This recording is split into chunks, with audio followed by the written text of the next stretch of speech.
Halo teman-teman, selamat datang di channel Putri Novel Audio. Jangan lupa subscribe ya. Terima kasih. Episode 30. Bila yang memang tidak memiliki sahabat terdekat di ibu kota ini memilih menghabiskan waktunya hanya di rumah saja, tidak banyak yang dapat dilakukan oleh wanita ini karena semua serba dibatasi oleh keluarga suaminya. Jangan sayang, nanti kamu capek. Tidak perlu sayang, kamu duduk saja. Nanti kepeleset loh. Lantai dapurnya sangat licin. Kamu ini menantu di rumah ini sayang, bukan untuk dijadikan pembantu. Dan masih banyak lagi alasan yang membuat Bila dilarang menyentuh lantai dapur. Posisi Bila di rumah ini benar-benar bak seorang putri kerajaan besar. Sayang, kamu mau ikut mama ke acara arisan nggak? Tanya Mama Yolan yang baru saja keluar dari kamarnya. Dandanan Mama Yolan tidak perlu diragukan lagi. Semua serba branded dan original.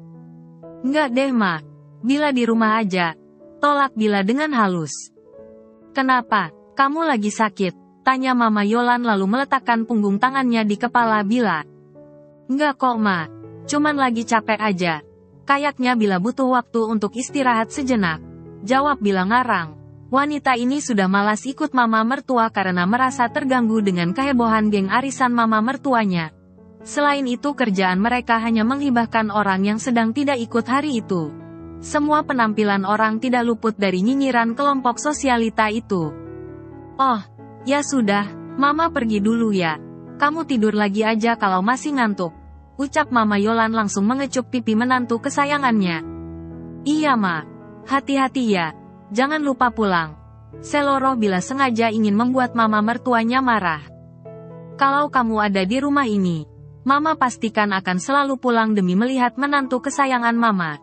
Jawab Mama Yolan mengedipkan sebelah matanya lalu bergegas menuju mobil.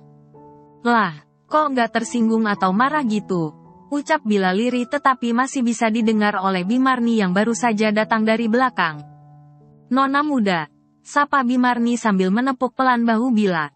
Astaga Bimar, Bila sampai kaget begini. Kalau Bila pingsan bagaimana?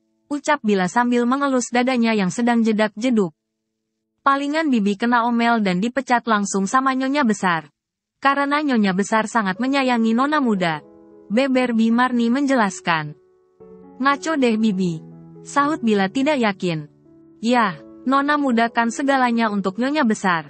Buktinya saja tadi ketika nona muda ledekin si nyonya nggak marah kan. Coba saja yang ngucapin itu tuan atau tuan muda. Biuh, rumah ini sudah dipastikan langsung terjadi perang dunia kesumat. Bukan lagi perang dunia yang keberapa-berapa. Soalnya sudah nggak kehitung lagi. Jawab Bimarni diiringi suara tawanya. Iya deh Bi. Padahal tadi niatnya Bila pengen lihat mama marahin Bila. Malah dibalas dengan gombalan mautnya. Tutur Bila merasa bangga bisa mendapatkan sosok mertua seperti yang dia miliki sekarang. Si non teh aneh tahu. Biasanya menantu paling gak suka dimarahin sama mertua. Ini malah cari gara-gara supaya dimarahin. Nona muda sudah minum obat kan untuk hari ini? Goda Bimarni dengan gelengan kepalanya. Bibi, emang aku sakit apaan harus minum obat segala? Keluh Bila tidak terima diejek sama Bimarni. Ya kali aja lupa minum obat. Makanya ngawur kayak tadi. Bimarni langsung berlari ke dapur melihat Bila yang hendak mengeluarkan tanduk kerbaunya. Bibi, awas ya, Bila balas nanti. Seru Bila menatap sengit ke arah dapur. Tiba di dalam perusahaannya, Arif langsung disambut oleh Reno asisten kesayangan sekaligus teman berdebatnya. Selamat pagi tuan muda. Sapa Reno dengan sangat hormat. Gumam Arif sambil berjalan cepat menuju ke ruangannya. Tiba di dalam ruangannya Arif langsung duduk di kursi kebesarannya. Dari arah pintu sana masuklah Reno beserta Naura dengan membawa berkas di tangan mereka masing-masing. Bacakan jadwalku hari ini. Seru Arif tanpa melihat lawan bicaranya. Naura yang sengaja berpenampilan menarik merasa putus asa saat melihat Arif sama sekali tidak berselera melirik kepada dia. Jangan kepedean Nona. Bukankah sudah aku peringatkan untuk jangan lagi menaruh rasa kepada tuan muda? Bisik Reno dengan sangat pelan sekali dan hanya bisa didengar oleh Naura. Apaan sih kamu? Kurang kerjaan banget. Protes Naura tidak terima diejek oleh Reno. Naura, kenapa lama sekali? Arif yang sudah memasang kupingnya hendak mendengar apa yang dibacakan oleh Naura dibuat geram saat melihat Naura masih diam tanpa membuka suara. Iya tuan muda. Jawab Naura gelagapan. Sedangkan Reno yang berada di sampingnya tertawa puas melihat Naura yang mendapatkan bentakan kasar dari tuan muda. Naura sengaja berdehem untuk menetralkan detak jantungnya. Hari ini jadwal tuan muda sangat padat sekali. Ada 10 meeting penting yang harus tuan hadiri. Sedangkan meeting yang jadwalnya berbenturan akan digantikan oleh asisten Reno. Naura sengaja memeletkan lidah ke arah Reno untuk meledek pria itu. Tuan juga harus menyelesaikan berkas penting proyek di Pulau K dan juga Pulau P. Sambung Naura yang ikut ngilu mendengar susunan jadwal yang dia bacakan sendiri. Sudah dipastikan dia pun akan ikut terseret dalam kesibukan ini. Bahkan bisa jadi harus lembur sampai malam. Arif mendesah panjang sambil memegang kepalanya. Hari ini dia tidak bisa untuk pulang cepat dengan banyaknya pekerjaan yang menunggunya. Gagal deh bercocok tanamnya. Batin Arif yang sudah ingin sekali mengulang kenikmatan tadi malam. Ya sudah, kamu boleh keluar, ujar Arif dingin. Baik tuan muda, jawab Naura singkat. Setelah berada di luar ruangan tuan mudanya, Naura mencak-mencak menahan rasa kesalnya kepada Arif. Apalagi sih kurangnya aku? Kenapa dia sama sekali tidak tertarik? Percuma punya wajah tampan tapi nggak paham mana cewek cantik dan juga seksi. Umpat Naura lalu menjatuhkan bokongnya dengan kasar di atas kursi kerjanya. Wajah rupawan Arif benar-benar membuat Naura tergila-gila kepadanya. Sejak semalam suntuk wanita ini berdiam diri mencari cara untuk bisa merebut Arif dari wanita yang terlanjur dia cap sebagai bidadari. Kebaikan hati bila sama sekali tidak bisa menyentuh relung hatinya paling dalam. Awas saja, tunggu tanggal mainnya, ujarnya seraya tersenyum licik. Sepeninggalannya Naura dari ruangannya, Arif mulai berbicara serius dengan Reno. Mereka sedang membahas proyek baru yang akan membuat perusahaan mereka semakin merajai dunia bisnis. Satu lagi Ren, jangan lupa kasih tahu Naura untuk jangan lagi memakai pakaian kurang bahannya itu. Ini tempat bekerja bukan ajang pamer belahan dada, ucapnya dengan wajah datar. Siap tuan, jawab Reno yang sudah bersiap-siap hendak menyemprot abis Naura si wanita sableng. Naura, teriak Reno begitu murkanya. Naura yang kebetulan baru keluar dari pantry sampai lompat saking takutnya. Mati aku, ada apa lagi? Batinnya mulai gelisah galau merana. Kamu itu punya telinga apa tidak sih? Kenapa masih saja tetap memakai baju murahan ini? Bentak Reno dengan wajah murkanya. Gara-gara ulah kamu ini, aku kembali ditegur sama tuan muda. Mau kamu apa sih? Hardik Reno begitu kasarnya. Dia sudah lelah dalam hal menasehati wanita genit ini. Tapi nyatanya wanita ini selalu saja percaya diri menampilkan lekuk tubuhnya. Apa salahnya sih? Pakai baju seperti ini. Baju yang aku pakai ini merupakan model terbaru. Bukan sembarangan baju. Balasnya tidak mau kalah. Sedikit pun wanita ini tidak merasa getir ditatap tajam sama Reno. Kamu masih nanya apa salahnya? Sana beli kaca yang lebih besar lagi. Ini bukan tempat dugem atau pantai yang bisa kamu jadikan tempat ajang pamer belahan dada. Ini itu kantor tempat orang mencari uang untuk menafkahi keluarganya. Kalau kamu masih tetap mau pakai bajumu itu, silahkan angkat kaki dari sini. Karena aku sudah lelah kena omelan tuan muda. Gara-gara kamu yang tidak tahu diri, ujar Reno tegas lalu pergi meninggalkan Naura yang terus mencak-mencak. Kurang ajar kamu. Emangnya kamu siapa? Berani-beraninya ngatur hidup aku. Suka-suka aku dong. Kalau sampai aku berhasil mendapatkan hati tuan muda, kamu adalah orang pertama yang akan aku tendang dari perusahaan ini. Batinnya tidak berhenti menatap ke arah ruangan Reno yang sudah tertutup rapat. Di dalam ruangannya Arif kembali melanjutkan segudang pekerjaan. Berharap bisa selesai lebih cepat dari perkiraannya. Satu persatu berkas yang ada di atas meja mulai dibaca dan dia pahami. Lalu setelah merasa sesuai dengan harapannya barulah dia membubuhi tanda tangannya. Sampai jam 11 siang ini, Arif masih betah saja membaca berkasnya. Dia sama sekali tidak mau membuang waktunya secara percuma. Sang bidadari hatinya sudah menunggu kepulangannya di dalam rumah. Aduh, Kenapa aku selalu saja kangen sama Bila ya? Wajah manisnya selalu saja menghantui pikiranku. Lama-lama aku bisa gila kalau terlalu lama berjauhan dengan dia. Batinnya lalu mengambil ponsel canggihnya lalu mencari nomor sang istri dan bergegas melakukan panggilan video. Bila yang kebetulan sedang berbaring di atas kasur langsung duduk saat mendengar suara ponselnya berbunyi. Mas Arif, gumamnya lalu menggeserkan tombol hijau yang menyala di ponselnya. Assalamualaikum mas. Sapa Bila dengan wajah bantalnya. Waalaikumsalam sayang. Jawab Arif sumringah. Kamu baru bangun tidur? Tanya Arif saat melihat wajah istrinya masih sembab tanpa menggunakan kain penutup kepala. Iya, aku ngantuk banget. Ini semua gara-gara mas. Jawab Bila langsung melempar bola panas kepada suaminya. Jangan cemberut seperti itu. Nanti pawang kamu marah loh karena tahu aku ngapa-ngapain kamu. Ucap Arif tersenyum tipis. Biarin aja, biar dikasih tembakan air mata lagi sama mama. Jawab Bila mencebikkan bibirnya. Lah, orang kamu juga menikmatinya. Jangan kesal begitu. Nanti malam kita tambah lagi rondenya. Kapan perlu kita mainnya sampai pagi hari? Gimana? Goda Arif sambil menatap Devil ke arah istrinya. Bila yang kehabisan kata-kata untuk menjawab kejahilan suaminya hanya melirik saja ke arah ponselnya. Sedangkan orang yang ditatap menampilkan wajah berbinar bahagia. Sayang, kangen, ucap Arif dengan nada manjanya. Tingkah bucin Arif benar-benar di luar dugaan. Kalau kangen sini pulang, jawab Bila judes.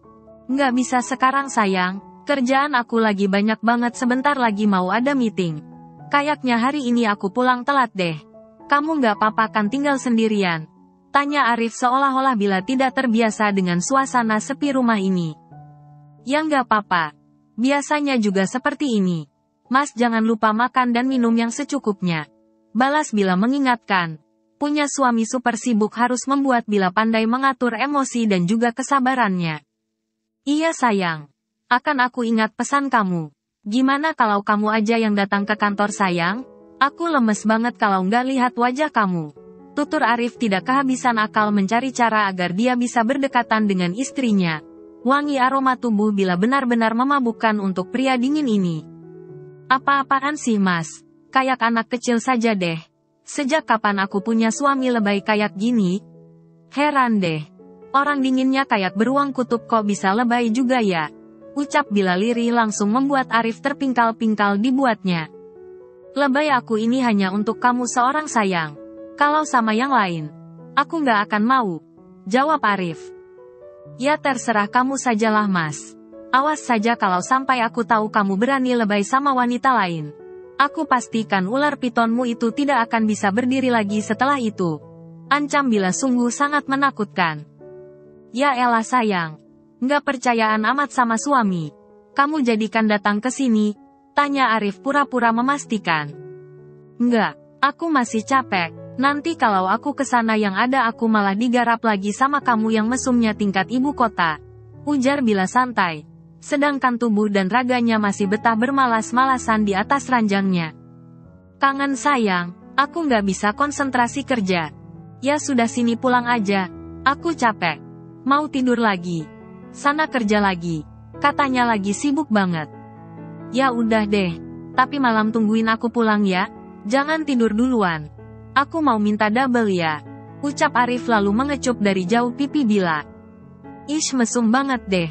Bila lalu memutuskan sambungan teleponnya setelah mengucapkan salam dan kembali masuk ke alam mimpinya.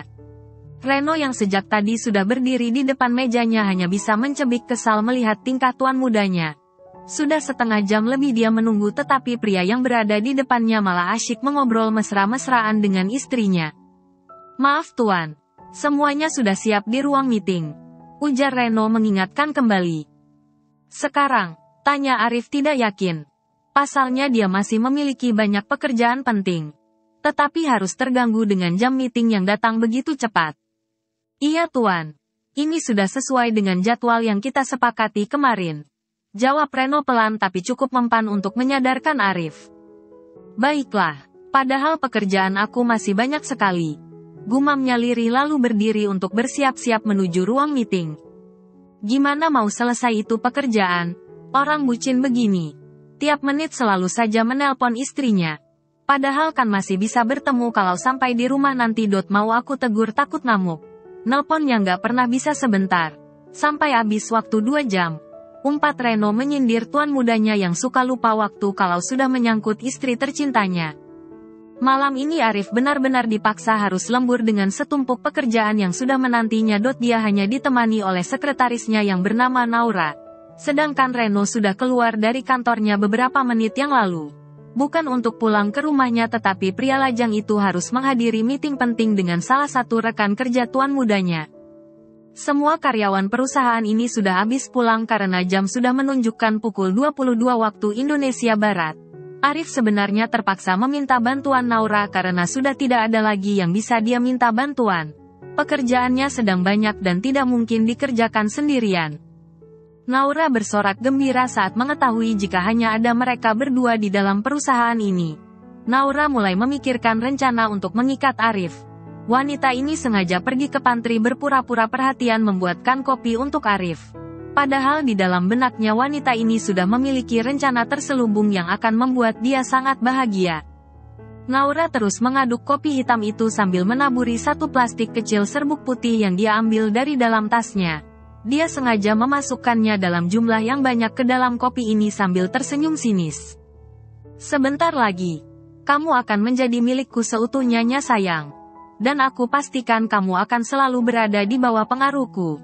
Naura meletakkan sendok yang dia gunakan untuk mengaduk minuman itu lalu tersenyum licik pada segelas kopi yang berada di tangannya. Setelah selesai meracik kopi itu, Naura tidak lupa membenahi penampilannya dan menyemprotkan beberapa kali parfum di tubuhnya supaya Arif semakin terangsang dan semakin menginginkan dirinya. Naura perlahan berjalan membawa satu gelas kopi hitam dan satu gelas jus segar untuk dirinya. Naura sengaja menutup pintu ruangan Arif setelah dia berhasil masuk ke dalamnya. "Tuan, ini saya buatkan satu gelas kopi hitam untuk Tuan. Saya yakin Tuan pasti sangat membutuhkan ini karena sepertinya mata Tuan sudah mulai tidak bisa diajak kompromi lagi," ujar Naura dengan sangat manis sekali. Dia sengaja berjalan lenggak-lenggok bak seorang model demi bisa membuat Arif terpikat. "Terima kasih," jawab Arif dingin lalu kembali lagi fokus dengan berkas yang ada di tangannya. "Silahkan diminum kopinya Tuan. Kalau sudah terlalu dingin tidak enak lagi untuk dinikmati," ucap Naura yang sudah tidak sabar lagi melihat reaksi Arif setelah meminum kopi racikan tangannya. Naura meminum jus buatannya sambil terus menatap licik ke arah Arif. Melihat Arif yang mulai memegang gelas minumannya, Naura langsung menarik ujung bibirnya. Tanpa menaruh rasa curiga ataupun takut, Arif langsung meminum kopi itu karena memang matanya sudah sangat terasa perih sekali. Naura merasa senang saat melihat Arif ternyata mendengar perintahnya. Naura melirik sengit bibir Arif yang sudah menempel di gelas berwarna putih itu. Naura berdiri berpura-pura mengambil berkas hanya untuk memastikan apakah Arif telah menghabiskan kopinya atau belum. Ternyata sudah habis dan tidak bersisa lagi. Batin Naura tersenyum licik. "Apa masih kurang Tuan?" tanya Naura sengaja menundukkan tubuhnya agar bongkahannya semakin terpampang nyata. "Tidak usah. Aku sudah kenyang," jawab Arif datar dan beberapa menit kemudian Arif mulai merasakan badannya terasa sangat panas dan juga gerah sekali. Naura yang melihat obat yang dia berikan kepada Arif mulai bereaksi dan menampakkan keberhasilannya membuat wanita ini tersenyum puas. Naura mengibaskan rambut hitam bergelombangnya dan mulai mendekati Arif. "Tuan kenapa?" tanyanya berpura-pura tidak mengetahui apapun. "Tubuhku terasa sangat panas sekali. Kenapa suhu ruangan ini tiba-tiba saja berkurang? Apa kamu yang menguranginya?" tanya Arif masih belum peka. "Enggak kok Tuan. Saya tidak menguranginya. AC-nya masih tetap menyala seperti biasanya. Tubuh saya saja sampai menggigil kedinginan saking dinginnya," jawab Naura. Namun antara ucapan dan juga tindakannya sangat berbanding terbalik sekali. Naura dengan sengajanya melepaskan blazer abu-abu yang dia pakai sehingga memperlihatkan kemolekan tubuhnya. Sementara Arif sudah mulai ikut-ikutan melepaskan jas yang dia pakai. Lalu diikuti dengan mengendorkan dasinya. Pria ini sengaja mengibaskan kertas yang ada di atas mejanya di depan tubuhnya berharap apa yang dia lakukan bisa mengurangi rasa panas yang menyerang tubuhnya. Namun siapa sangka bukannya berkurang tetapi setiap detik rasa panas itu semakin bertambah meningkat dan sangat menyiksa sekali. Terlebih lagi saat melihat Naura yang hanya menggunakan tank top satu tali tipis. Gumpalan benda kenyalnya mulai menyembul keluar melambai minta untuk disentuh. Pinggang rampingnya memanggil minta untuk dipeluk. Keseksian tubuh Naura yang berada tepat di depan wajahnya membuat rasa panas di tubuhnya semakin bertambah 2 kali lipat. Beruntungnya iman yang kuat masih sanggup menyadarkan akal sehatnya untuk tidak terlena dan semakin terbuai dengan pengaruh obat yang masuk ke dalam tubuhnya. Saat ini Arif masih sangat sadar terhadap apa yang telah terjadi kepada dirinya. Jangan mendekat, berani. Beraninya kamu mencampuri minumku dengan serbuk laknat itu. Apa maksudmu melakukan ini semua? Hah, bentak Arif dengan tangan yang berpegangan pada kursi kebesarannya. Masa Tuan belum paham juga? Saya hanya ingin mengajak Tuan bersenang-senang. Di sini tidak ada orang lain lagi selain kita berdua. Saya paham sekali dengan kebutuhan biologis Tuan. Saya jamin Tuan akan merasa puas dengan goyangan yang akan saya berikan. Kita berdua bisa bermain setiap menit ataupun detik. Saya rela kok menjadi istri simpanan Tuan. Ujar Naura tanpa merasa malu lagi melangkah semakin maju agar lebih dekat lagi dengan tubuh Arif. Dasar pelacur handal. Awas saja kalau kamu berani mendekati aku. Akan aku pastikan hidupmu tidak akan pernah bisa tenang lagi. Ancam Arif yang mulai semakin gelisah dengan rasa panas yang melanda tubuhnya. Dia sangat takut jika sampai kesadarannya hilang dan tidak bisa terkendali lagi maka rumah tangganya yang akan menjadi taruhannya. Terserah apa kata Tuan. Mari kita bersenang-senang malam ini Tuan. Saya sudah sangat siap memberikan servis terbaik untuk Tuan. Saya jamin Tuan akan ketagihan setelah mencobanya. Saya sudah lama mengagumi ketampanan dan kegagahan tubuh Tuan. Kemarilah Tuanku sayang. Ujar Naura begitu sensual dan terdengar sangat menggoda sekali. Arif semakin terpengaruh hebat saat mendengar nada manja yang keluar dari mulut Naura yang berhasil membuat semua bulunya merinding tegak. Arif memejamkan matanya saat merasakan hasrat kelelakiannya mulai membuncah ketika Naura dengan sengajanya memeluk tubuhnya dan menempelkan gunanya di dada Arif yang sedikit terbuka. Arif sengaja menggigit bibir bawahnya berharap akal sehatnya tetap bekerja dengan baik tanpa terpengaruh dengan apa yang ada di depan matanya.